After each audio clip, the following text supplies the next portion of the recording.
Netanyahu on the same page concerning how to deal with Iran? Well, we get along very well, and I will tell you that I think I have great respect for each other. Can you give us a leader for solution? Go ahead, what? Mr. President, can you give us a sense of what you're doing to try to de-escalate the situation between Iran and Israel? Well, I hope there's going to be a deal. I think it's time for a deal, and we'll see what happens. But sometimes they have to fight it out, but we're going to see what happens. I think there's a good chance there'll be a deal. Support the defenses of Israel? Will the U.S. continue to support Israel in its defense? We do, yeah. Thank you very much, everybody.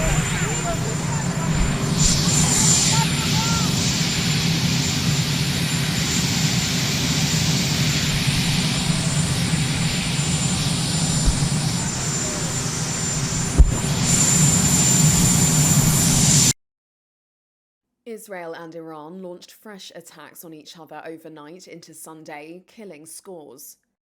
That's as US President Donald Trump said the conflict could be ended easily, while warning Tehran not to strike any US targets. Iran says dozens have been killed in Israel's onslaught since Friday, including 60 on Saturday, half of whom were children, when a missile brought down a Tehran apartment block.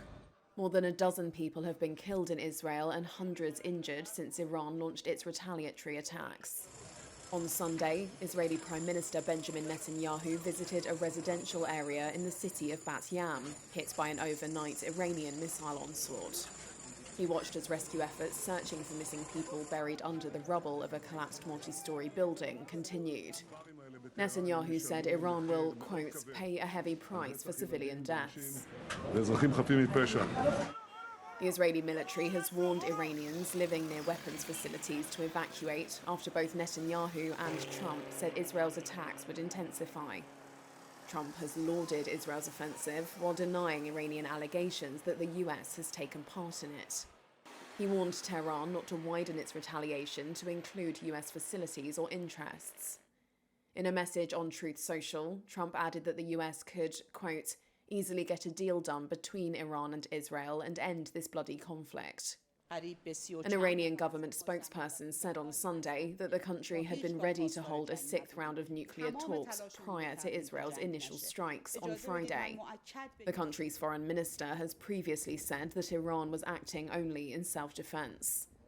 The United States has been negotiating with Iran to try and secure a commitment to severely restrict its nuclear program, which Iran says is purely civilian. But Israel sees it as an existential threat because of its weapons potential. Trump gave no details of any possible deal.